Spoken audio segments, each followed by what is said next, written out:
everyone, welcome to another episode of Your Career Success. I'm your host, Suzi Mosley-Payne, and this is the platform dedicated to inspiring and empowering career women around the globe.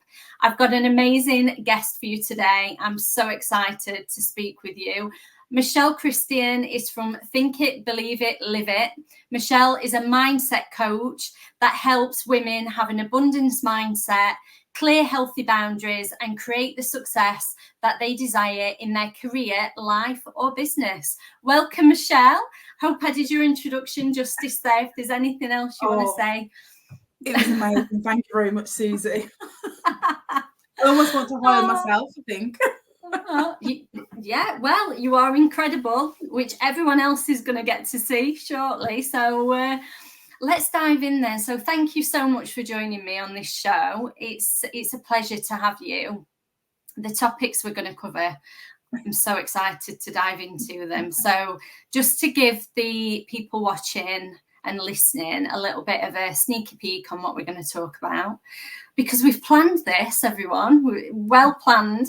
So abundance mindset is one of the key things we're going to talk about. Michelle's going to share her top tips on how to have an abundance mindset and how to set clear boundaries, top tips for creating abundance in your life and really getting yourself into that frame of mind of having an abundance mindset, the power of affirmations and how that can really instill self-belief in you. So I'm going to stop waffling on now. I'm going to hand over to Michelle. Michelle, tell us about abundance mindset. What is it, and how can we get it for ourselves? So, an abundance mindset is really quite simple, and it is believing that anything is possible. That's an abundance mindset in a nutshell. Believing anything is possible, living a life without limitations. The idea that there's plenty to go around. So abundance, plenty, more than enough, bountiful harvest, all those positive words linked to this idea of an abundance mindset. And it's thinking those thoughts on a regular basis that really changes your life, leads you to greater success in your personal life, your career, your business, whatever it is that you want to sort of have more success in. Amazing. The opposite of that then, a scarcity mindset. So talk to us a little bit about that, because we were talking about this before we started filming. I don't think we always recognize when we're in that scarcity mindset. So talk a little bit about that and how we can recognize the signs of us being in that scarcity place. Okay, so the scarcity mindset is based in fear. So it's based in fear and it's based in lack. And it's when you are worried that something is going to run out or it won't be replenished.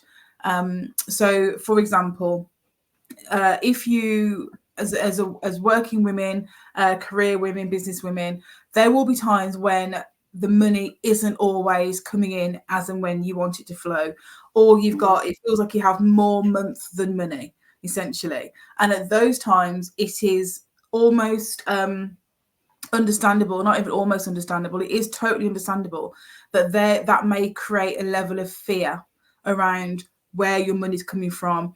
Oh, I shouldn't really buy that thing. I shouldn't really go here because I need to save that money. And there are times when not going out and not buying the thing is the right thing, but we also have to sort of have that inner witness. And there's also sort of like a layer of intuition that's involved as well. It's when we say, I can't have that thing, or I won't do that thing, and we stop ourselves doing it. And we're doing it from a fear basis. It's not because we have budgeted and we just want to be a spendthrift or we just want to break our budget. We're doing it because we're genuinely afraid. There's that knot in our throat. There's that, the knot in our stomach. And we just sort of have that resistance to it. Even though we really want to do the thing, we feel that resistance, and we probably put it down to being frugal and being sensible. But actually, when we're doing that over and over and over again, we're really feeding into the fear and into the lack. So when we feel that resistance, oh, I shouldn't go here, but you really want to, you have to sort of feel into that, and you have to say, okay, if I go here and spend that £30 going out to dinner with a friend, is that going to really impact me in a negative way for the rest of that month? Or can I go out and say, right, I'm going to go out, spend that time with a friend and just enjoy that moment and give myself permission to enjoy that moment and say, do you know what, I expect to be provided for to compensate for me spending this £30 over here. So it can be something as simple as that. But it is totally it's really where we feel that fear, that anxiety, that, like I said, that knot in the pit of our stomach, and we're like, we really want to do the thing, but we're afraid to do the thing. We're afraid to drive somewhere because we think, oh, I haven't got enough petrol to drive there, so we don't drive there. And so that is scarcity mindset. And one thing that I came across, so many years ago, I went to a Robert Kiyosaki event who he does Rich Dad Poor Dad, and he was talking his books. Yeah, so he was talking so good. They're really good. So he was talking about when things happen and you sort of need to budget. His philosophy is, don't cut things out.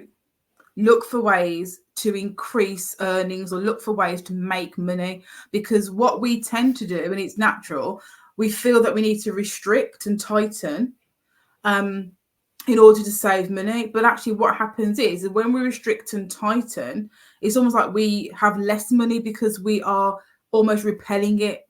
And I know it sort of sounds opposite.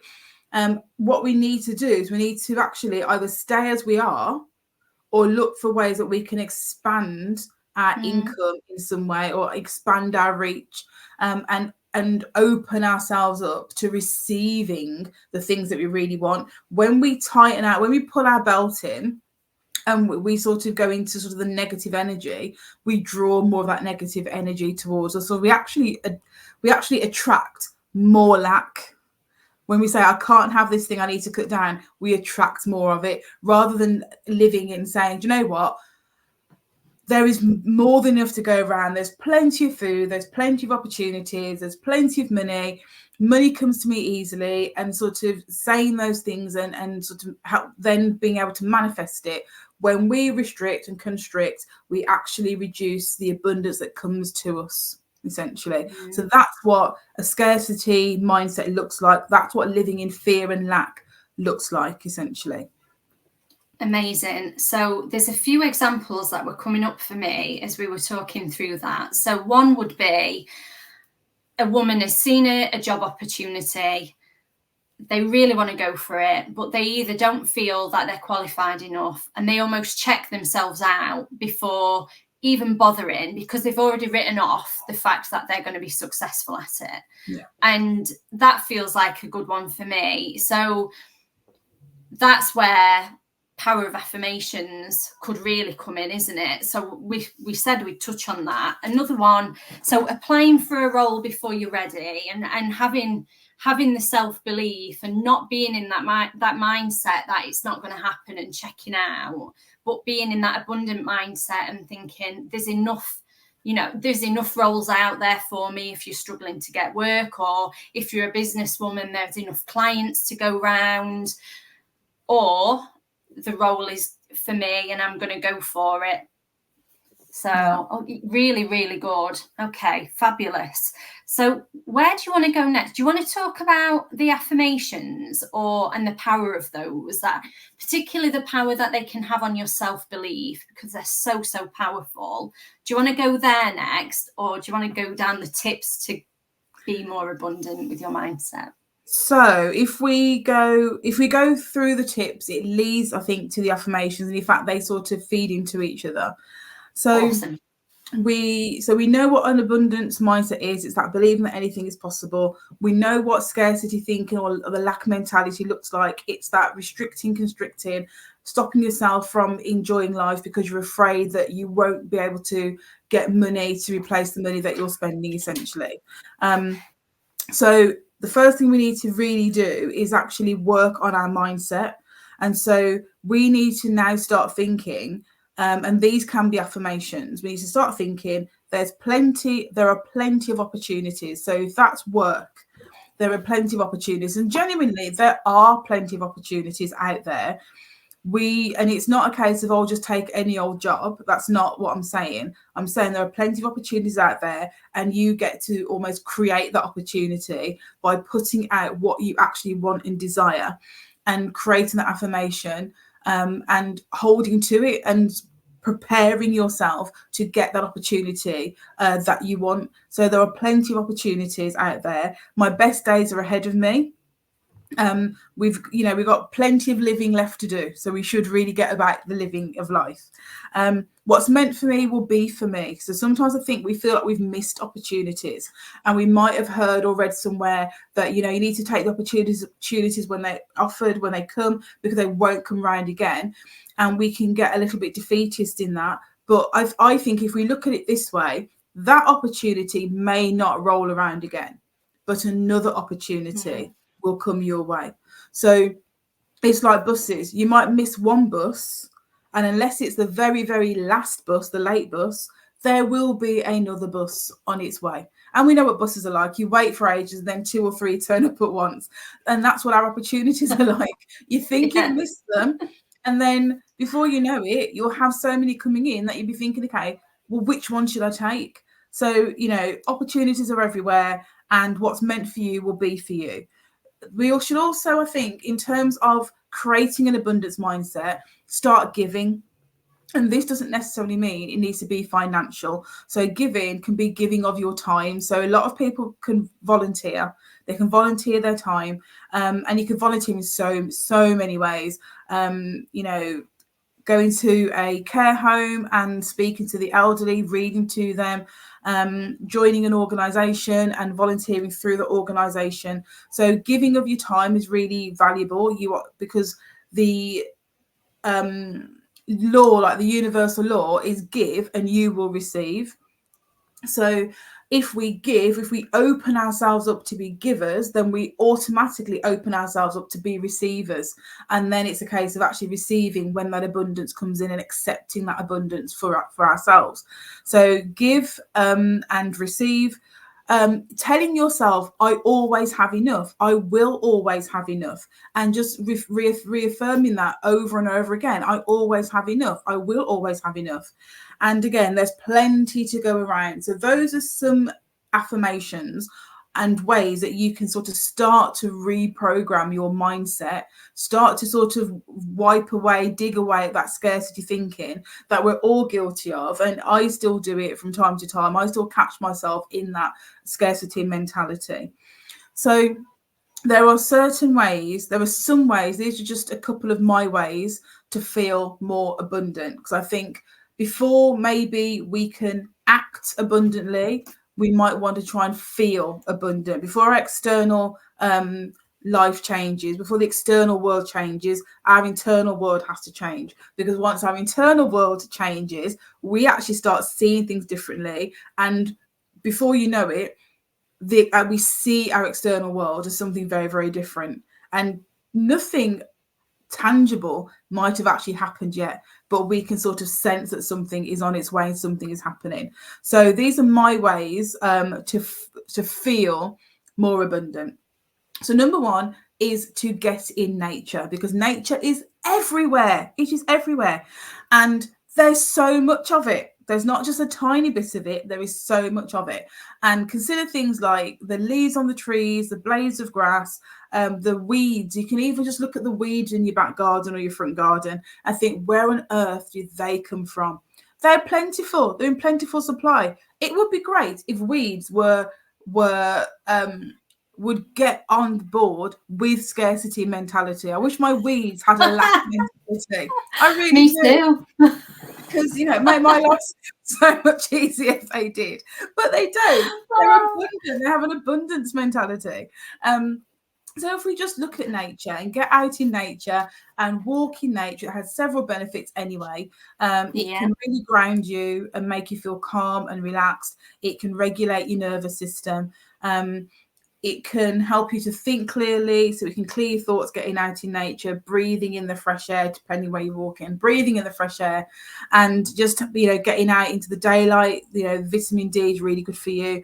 And exercise, again, boosts your endorphins and does really great things for your body. And on top of that, you're really like witnessing and immersing yourself in abundance, and you are internalizing that abundance as well. So number one is to get out into nature to feel more abundant. And then we can think about abundance in reverse. So when I talked about the weeds, that to me is abundance in reverse. I have an abundance of brambles in my back garden just crawling over the fence to try to get in. If I don't do any housework for a few days, I have an abundance of dust that magically has appeared. That is still considered abundance. If we go and look in our wardrobe, we would probably find that we might meet that statistic that says we wear 10% of our wardrobe on a regular basis. We wear 10% of our wardrobe 90% of the time. That means we have 90% of our wardrobe just sitting there. That's called abundance. So we want to be thinking about it in those terms. We may not always be appreciative of that abundance, but it is there. It is abundance. We do have choices. So anytime we have choices, we have abundance, essentially. So those are ways that we can sort of feel abundant. The idea of looking in your wardrobe, thinking about what you've got, leads me on to being grateful. So gratitude is number 4. And really, maybe gratitude should be number 1. But I sort of think if you get outside, take yourself out of your environment, you can sort of recalibrate. Then it can lead you to actually feeling, sort of sinking into the body, and then thinking about your internal thoughts, your internal world. And that's where your gratitude might then spring from naturally. So you can journal your gratitude. And what me and my friend did last year was every day we wrote down something we were grateful for, and we put it in a jar.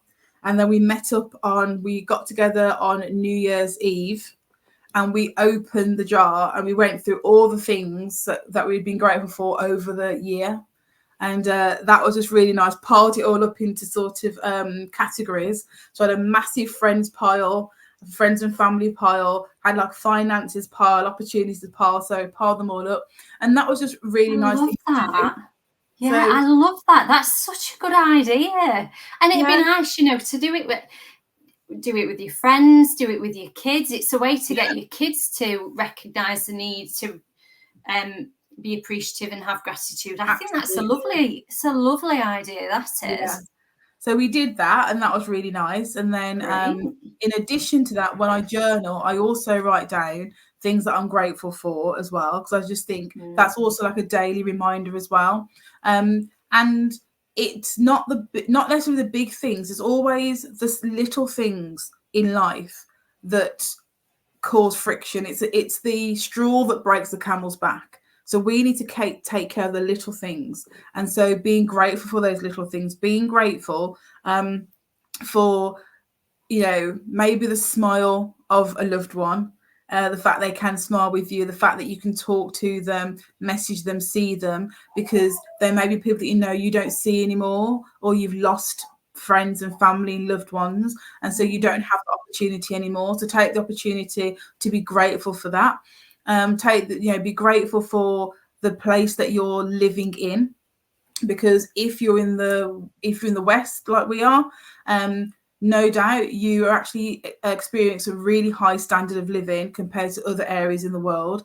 And so yes, there may be things that you don't have, but if you focus on what you do have, that's flipping from scarcity mindset to abundance mindset. Think about what you do have, and really be appreciative of those things. So the bed that you're sleeping in, your wonderful 300 thread count sheets that you might have been gifted, your feather pillow or your feather quilt, or your wonderful comfy pajamas, or your fluffy slippers that keep your feet warm. The little things, just really focus on those little things, and they just help you to just to feel happier and to feel more abundant, essentially. So gratitude is a really big thing. And then we move on to affirmations. So I almost feel like it's a natural sort of progression. from, you know, feeling gratitude, and then to say, okay, what else can I do to really embed this feeling of abundance, to really work on this feeling of abundance, to sustain it, to maintain it, and to improve it. And so having affirmations that you choose that really resonate with you, because again, if you say something you don't believe, it's not going to work. So you have to pick something that really speaks to you, and then you just keep using that particular affirmation. So for example, I started doing some of these years and years and years ago, such as, I always get a parking space. I always get a parking space. I always get a parking space. And even if I'm waiting in the queue for whatever it is, I'm looking. I'm like, I'm not going to get anxious. I'm not going to get fearful. I don't have a scarcity mentality. There are no lack of car parking spaces. One will open up, and usually one opens up. I'm like, yes, it's mine. And there's no fighting to get in that spot. It's mine. So it's things that are personal to you, things that you might have experienced before, running out of petrol, being on 1 mile and thinking, oh my God, being on the flashing light, I'm thinking, gotta get to the petrol station, just causes anxiety. So I'm like, I don't run out of petrol, I don't want anxiety. So if you have anxiety, if you have fear and lack, and you have a physical reaction in the body, that's the thing you need to flip and create an affirmation from that, because you really want to be quashing that anxiety and quashing that fear. So anything that causes you anxiety, create an affirmation to combat it. Keep saying it, and you will see the abundance start to come into your life. So that was one of those. So those are practical ways, I think, to use affirmations, quite simple ways to use affirmations. And that is to feel more abundant. But if we want to start experiencing abundance, the next step to experiencing abundance is to take action. So we're saying our affirmations, we are taking action by saying them, and words are really powerful. You know, we know words are powerful. Those words have stuck deep inside people and cause them pain 30, 40, 50 years later. So we know for a fact that words are really powerful. So affirmations are ways to use your words powerfully to help you become more abundant.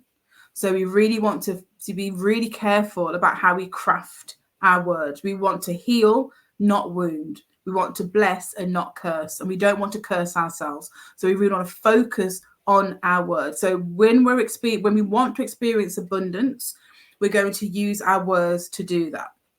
So to physically experience it, to take action, it's similar to feeling abundant, experiencing abundance. First one, back out into nature. You then are physically experiencing abundance, essentially.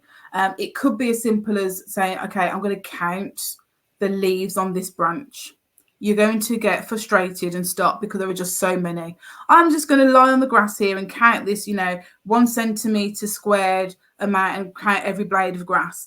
It's going to exhaust you. So create an experience of abundance. Shops are way different. So I love Aldi. I love Lidl. I like all the other supermarkets. But when I really want to feel and experience a different level of abundance, not the pilot high, sell it cheap abundance. When I want to experience a feel luxury level of abundance, I will take myself to Waitrose, and I will take myself to Marks and Spencer's food hall. And I will walk up and down, and I just feel more abundant there. And even if I'm buying their essentials range, I still feel more abundant when I come out of my little Waitrose bag or my Marks and Spencer little bag. And it's not to do with being snobbish in that sense. It's whatever makes you personally feel more abundant, and whatever personally for you gives you that experience of abundance. That's the thing that you do. So I'm not really a big clothes shopper. So I suppose probably going to Harvey Nicks might make me feel a bit more abundant if I was buying clothes. But for someone else, that could be going to Harvey Nicks. It could be going to Karen, shopping. I think Karen Millen still exists. rather than shopping in Primani. Call it Primani. Rather than shopping in Primani, you might want to actually shop at Armani for a change. Do you know what I mean? So it's this idea of actually experiencing abundance on a particular level. Now, I'm sure that you, like me, have your everyday pants, and you've got your special pants tucked away in a drawer that you wear, keeping for a special occasion. And maybe that special occasion might only arrive once or twice a year. Who knows? But I say, wear your underwear, that lacy number that you've got in that drawer. Maybe it's still even in the tissue paper that you bought it in. Wear that for no reason at all, but that you want to experience that abundance. You picked it out on purpose. You spent that extra money on it. It fits beautifully. It looks stunning. Wear it. Wear it, wear it, wear it. Because I don't care if no one else is seeing it. You know it's on, and you will feel different. You will feel more abundant. And when you feel more abundant, your energy changes, your energy shifts, and you attract abundance. So we genuinely are talking about really simple things, simple ways to experience that level of abundance. And none of these have really cost a lot of money. Because if you, like, for example, you go to Waitrose, you buy their essentials range, you probably spend the same on an item as you would if you went to a different supermarket. If you're wearing your really special underwear, you've already bought it. That's why it's sitting in the back of the drawer. Get it out, wear it, feel your best self, seriously, because it really will elevate you and really change your energy. So that's wear your best underwear. Get your wedding china out. So if you're married and you had a wedding service that you put it on, you put it on your wedding list, get that out and just use it just because. Yes, people who we perceive to be really wealthy. I don't know whether they just use regular plates from Asda. I don't know, or whether they've got a really nice table setting. I don't know, but if it's going to make you feel more abundant, you need to do the thing. Wear your best perfume more often or every day. Ditch the chemist brand, the one that's the cheaper one, because you're spraying it every day. You just think, oh, it's the one I wear for work. No, wear your nice one. Create that feeling of abundance around you. Cocoon yourself in abundance. We're really thinking about abundance being a whole sensory experience. So I'm talking about think it, believe it, live it, smell it, taste it, see it, hear it, walk in it, live in it, feel it, the whole thing. Make it a whole experience. Because when you make it a whole experience, you can really walk into that. It feels far more real and genuine, and it's much easier to continue in that when you make it a whole sensory experience, and that's quite easy to do. And another way to actually experience abundance is to treat yourself better. Speak to yourself more nicely. Look in that mirror and say, oh my gosh, you are gorgeous today. Look at your hair. Look at those cheekbones. Oh, so good looking. Do you know what I mean? You've really got to speak life to yourself, essentially. You've got to change that energy, and do whatever it takes to experience your level of abundance, whatever abundance is for you. Another way to experience abundance is to go and look for the thing that might be slightly out of reach, but will make you feel abundant. So simple things. Switch from a lack mentality, scarcity thinking because of fear. Slowly but surely, just push the needle. Transition from that. Choose one affirmation to start off with. What's meant for me will be for me. There's plenty to go around. There's more where that came from. I will give, and so I will receive, not because I'm giving to receive, but because that's a natural law. Ways to feel more abundant: get out in nature, think about your body, have a look in your wardrobe, and that can all make you feel a little bit more abundant. Definitely apply gratitude, get into the habit of being more grateful every day, and then find ways to experience what you find abundant about life. Because what you might find abundant, I may think, oh, I don't like that. Not abundance to me. But that's why we're all individuals, and that's why we all need to make this our own, this idea of abundance for success, to help boost our career, to help boost our personal life. So that's what I've got to say so far on abundance. Amazing. I think you covered a lot there. It was a lot of really powerful tips and advice. The piece around the affirmations, I think you can really borrow those affirmations to bolster your self-belief. If you're having a little dip in confidence, or you're not feeling yourself, or you need just a boost, affirmations are really powerful for that, aren't they? They can really switch your mindset to positivity. I do the same as you with the gratitude. I fall off the practice of journaling and gratitude, writing like a gratitude list when I'm in a really positive space. But when I'm feeling a little low, or things are not good, or I'm out of alignment in some way, I always go back to the journaling, because just getting out of my head any negative thoughts, I kind of just let go of it. And then I'll very often write affirmations that are the flip side to those negative thoughts. So I'll always say to myself, if I write a negative, then I want to write something positive, and then that's my affirmation to keep me in that positive mindset. So there's some things that I do, which definitely, and it does definitely work, doesn't it? I mean, it's so helpful. I think sorry, one of the things that, if you are wanting to change careers, improve careers, get a promotion, start a business, change businesses, whatever it might be, there's a saying, dress for the role that you want. Absolutely. And so abundance mindset says dress for the life that you want. And when it says dress for the life that you want, and it goes back to those things that I said about experiencing abundance, that is, from your underwear, your perfume, it's things like, as well, not wearing the tights that got a hole in. It's really little things, just little tiny tweaks can make such a difference. Dress for success, dress to make you feel great. So when you don't feel so confident, dress confidently, because actually you're projecting that out into the world, and people only meet what you're projecting. So if you're projecting confidence, people automatically assume that you have confidence, and they'll behave accordingly around you. They'll behave as if you are confident, and then you just have to step into being confident, essentially. Wear that power heel that makes you feel confident, because I think that it really, really helps. So in work mode, in terms of having an abundant mindset at work, in your career, it is really leveling up your game. It's and it's all sorts of things. It's getting to work on time. It's showing people that they can trust you with more, because abundance is about more.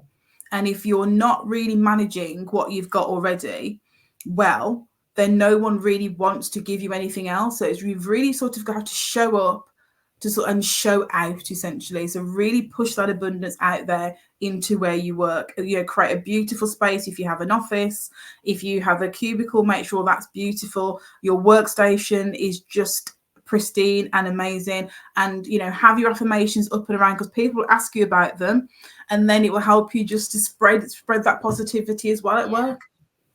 That's so true. I mean, if you're radiating positivity and you're in your highest vibration, you can be more high performance. So going into an interview or a big meeting or doing a presentation, if you're already feeling a little bit lack, you're not going to perform your best. And that is going to be, whether you like it or not, people can pick up on those pieces. It's not always obvious, but you can instantly tell if somebody's off their game, can't you? So like you say, I mean, if I've got a big presentation, there's a few ritual things that I'll do, which really just help me feel like I'm bringing it to, I'm like, step my game up. One is playing some really positive, uplifting music. And I've got a playlist that I kind of go to, and that really gets me like fired up, and it really very positive. I'll spray the best perfume. I'll make sure that I feel good about the way that I look, the way that I'm dressing. I'll put a top on that I like, whatever it is. because I don't want to have to worry about my physical appearance or anything like that. If I know all that's sorted, then I can focus on what I'm saying and the presentation or whatever it is. And I think that is really helpful, because you can't control other people's perceptions. Right. It's very true that first impressions are everything, and once you've set them, it's very hard to unpick them. But perception is everything, and the more that, I guess for me, in a work setting, the more that you can control that narrative and that perception that people have of you through positivity and everything like that, it's going to be really, really good. So amazing. You've covered some fantastic tips there, Michelle. What I'll do after the episode, I'll make sure that they're all broken out in the show notes. We'll pull out the top takeaways for everyone. Thank you for your time. It's been absolutely incredible. You've made me smile so many times. But they're really powerful and important topics. But, you know, I think that there'll be a lot of things that'll help career women in this episode for definite. So thank you for taking the time to have this conversation with me and sharing all of your fantastic expertise. For anyone watching, if you want to get in touch with Michelle, I will make sure that we include all of the social media links. Michelle's got a fantastic freebie for you, so we'll make sure that we include that. And just follow Michelle on social media, find out more about what she does. An incredible business there that you've got, Michelle, and I'm going to be following with interest to see where you take it next. So I'm sure we'll have you back on the show at some point in the future, because I don't think we scratched the surface. We were going to talk about boundaries and we never got there, did we? So maybe that's a whole other episode, I think, in its own right. So it's been an absolute pleasure. Thank you. Well, thank you, Suzi, for having me, and thank you to your audience for listening. I get a little bit tunnel visioned on certain things, I think, and then I feel like I'm rabbiting on. But as long as something helped, you know, just take a small thing, run with it, take action, and you will have a more abundant life, which will ultimately lead to far more success in your personal life, in your career, and in your business. Definitely. Amazing. Thank you. So for everyone that's watched, if you've enjoyed this episode and you are ready to take control of your own career success and create that life and a career that you absolutely love and have success on your own terms, then don't forget to hit the subscribe button. Come and join us on social media and in our Facebook or LinkedIn communities. We'd love to have you in there, and we'll see you on the next episode. Have a great week, everyone. Bye.